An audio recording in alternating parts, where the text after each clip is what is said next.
केंद्र की मोदी सरकार ने मध्य प्रदेश को बड़ी सौगात दी है, जिसमें इंदौर मनमाड़ रेल लाइन को मंजूरी दी गई। इंदौर मनमाड़ के बीच 309 किलोमीटर नई लंबी रेल लाइन डाली जाएगी। यह रेल लाइन मध्य प्रदेश के 4 और महाराष्ट्र के 2 जिलों से होकर गुजरेगी। 30 लाख की आबादी आजादी के बाद पहली बार अपने क्षेत्र में ट्रेन देख सकेगी। केंद्र सरकार ने इस प्रोजेक्ट को पूरा करने के लिए 2029 की डेडलाइन तय की है। प्रोजेक्ट पूरा होने पर 26 MTPA की अतिरिक्त माल ढुलाई होगी। नए प्रोजेक्ट के तहत 30 नए स्टेशन बनाए जाएंगे। ऐतिहासिक दिन है, जिसके कारण से हम सब एकत्र आए हैं। यशस्वी रेल मंत्री श्रीमान अश्विनी वैष्णव जी हमारे बीच दिल्ली से जुड़े हैं। हमारे शुभंकर अध्यक्ष माननीय विष्णुदत्त शर्मा जी, माननीय खजुराहो सांसद और भाजपा के प्रदेश अध्यक्ष हैं। यशस्वी मंत्री श्रीमान कैलाश जी विजयवर्गीय, माननीय सांसद शंकर ललवानी जी, इस अवसर पर जुड़े हुए हमारे सभी सम्मानीय वरिष्ठ जन और पत्रकार साथियों, आज का दिन और बीते कल का दिन हम तो ये मान के चलेंगे कि ये मध्य प्रदेश के लिए एक आज़ादी के बाद का सर्वाधिक खुशी देने वाले दिनों में से एक दिन है, जब कल की कैबिनेट और कैबिनेट के माध्यम से जो समाचार आए हैं, ये मान के चलें कि हमारा अपना वो आदिवासी अंचल, जिस अंचल में विकास के लिए जीवन में कभी कोई निमाड़ में बड़वानी, धार, मनमाड़, हम केवल सर्वे के लिए ही पैसे मांगते लेते रहते हर बार सर्वे से। और मैं कई मामलों में पत्रकार साथियों को भी धन्यवाद दूंगा कि आप ये इशू को बनाते रहते थे और ये चलाते रहते थे, लेकिन केवल कागज़ पे चलने वाले सर्वे के बलबूते पर एक बहुत कार्यक्षम एक पूरा क्षेत्र, जिनकी अपनी वहाँ की ऊर्जा, उनकी ताकत, आदिवासी अंचल की अंदर की संभावना बड़े पैमाने पे थी, लेकिन उस पूरे पैमाने पर रेलवे के ट्रैक के अभाव के कारण से कई सालों से, आज़ादी के बाद से एक पलायन का बड़ा क्षेत्र अगर अपने पास था तो ये हमारा ये निमाड़ का अंचल, थोड़ा मालवा का अंचल, धार से लगा हुआ। लेकिन ये जो नई मनमाड़ रेल परियोजना मंजूर जो हुई है इंदौर से मुंबई, इंदौर तो क्या, मैं तो इसको उज्जैन से देखता हूँ, क्योंकि ये उज्जैन से मुंबई तक का रास्ता जोड़ा है। ये त्र्यंबकेश्वर से महाकालेश्वर के बीच का पूरा एक रास्ता है जो अपने 4 ज्योतिर्लिंग तक जोड़ेगा।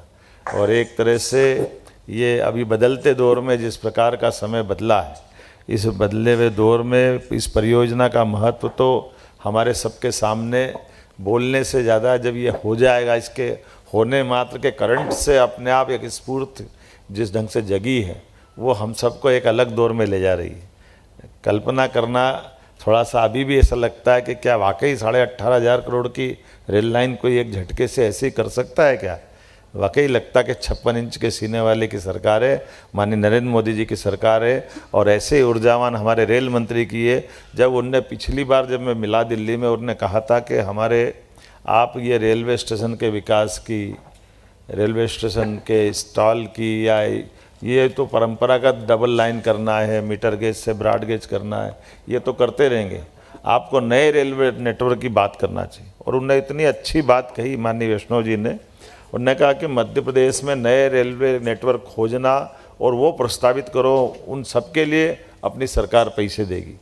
और उसमें उन्होंने जो पीछे का मंतव्य छिपा होता है वो और महत्व का, जिसके आधार पर उन्होंने कहा कि मध्य प्रदेश में रेलवे के नेटवर्क से मध्य प्रदेश का तो भला होगा ही, लेकिन मध्य प्रदेश बोलते ही देश का मध्य में है ये, इसलिए उत्तर, दक्षिण, पूर्व, पश्चिम चारों दिशा में अगर हमको जाना है तो मध्य प्रदेश से गुजरना है। तो ऐसे में मध्य प्रदेश के अंदर विकास करने में वो संभावना भी छिपी हुई है, जिसके कारण से देश की आवश्यकता है। और ये उदार और ये गंभीर सोच से ही इसी प्रकार के प्रोजेक्ट की सफलता होती है। मैं उम्मीद कर रहा हूँ कि खासकर आदिवासियों के लिए आज के इस दौर में ये जो विकास, ये जो रेल का विकास नहीं है, ये हमारे आदिवासियों का विकास है, आदिवासियों के आर्थिक उनकी ज़िंदगी के बदलाव का विकास है। और इसीलिए वो बड़ी संभावना है, जैसे कई बड़ी बड़ी संभावना हमारी माइनिंग से लेकर के मिलेट्स तक, बड़ा मोटा अनाज का पूरा बेल्ट है हमारा, अपना आलू मालवा से निकलने वाला और नासिक से आने वाला प्याज है, ये बड़े पैमाने पे फूड इंडस्ट्रियों के लिए परस्पर आवागमन का है। ऐसे ही लॉजिस्टिक हब बनाने की बहुत बड़ी संभावना का क्षेत्र है। मुझे जो बताया गया है, जिसमें विस्तार से तो माननीय अश्विनी जी बताएंगे और फिर अपन विस्तार से बात करेंगे, लेकिन इस बात के लिए मैं आश्वस्त करता हूं कि आज की प्रेस कॉन्फ्रेंस में हम ये बात करने वाले हैं कि रेल की सुविधा जब तक 4 साल में ये डेवलप होगी, तब तक समान रूप से राज्य सरकार भी विकास का रोड मैप बना करके समान रूप से पूरे क्षेत्र में विकास के लिए आज से ही संकल्प कर रही है कि हम अपनी रेल लाइन के बनते बनते तमाम प्रकार के विकास के जो पैमाने हैं, जिसके आधार पर वो पूरे क्षेत्र में विकास का नया ये अवसर अच्छे से संपन्न होगा, इस पे बात करेंगे। इसलिए इकोनॉमिक कॉरिडोर बनाने की बात हम सोच रहे हैं, आर्थिक प्रगति का एक पूरा रास्ता बनेगा।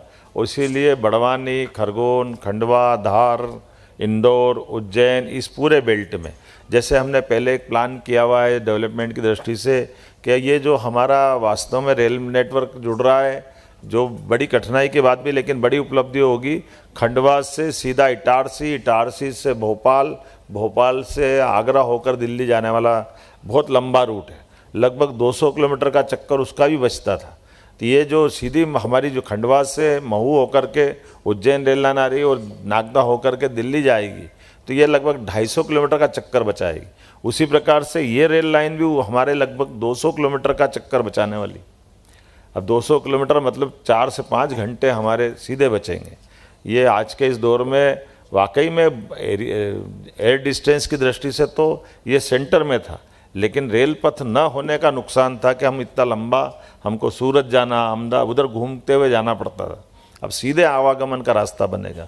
तो मैं एक बार फिर धन्यवाद दूंगा, जितनी बार बोलूँगा उतना कम है, लेकिन सारे पत्रकार मित्र तो यहाँ जुड़े हैं, इनसे अपन अब और बात करेंगे।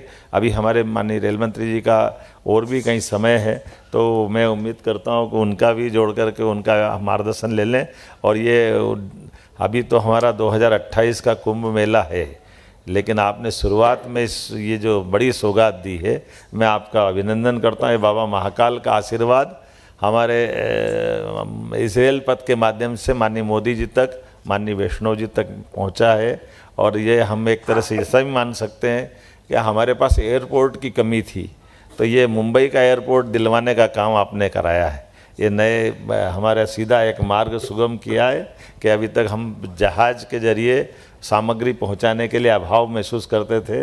ये सीधा रास्ता रेल के माध्यम से कंटेनर वहीं पहुंचाएगा जहां दुनिया तक अपने यहाँ के प्रोडक्ट को हम पहुंचा सकते हैं। मेरी अपनी ओर से एक बार फिर बधाई।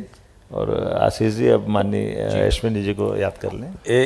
एक बात इस अवसर पर जरूर कहना है कि मोदी जी और मोदी जी की सरकार जो तय करती है कि इस परियोजना को पहले ही टारगेट तय कर दिया है आदरणीय रेल मंत्री जी ने, 2029 तक परियोजना कंप्लीट होगी।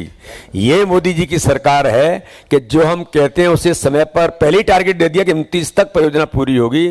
तो आर्थिक कॉरिडोर तो है ही, रिलीजियस कॉरिडोर भी जो आपने कहा, ये भी आगामी आने वाला सिंहस्थ और सारी चीज़ों को कनेक्ट करेगा। तो ये अश्विनी जी को बहुत बहुत इस बात के लिए अभिनंदन, बहुत बहुत धन्यवाद।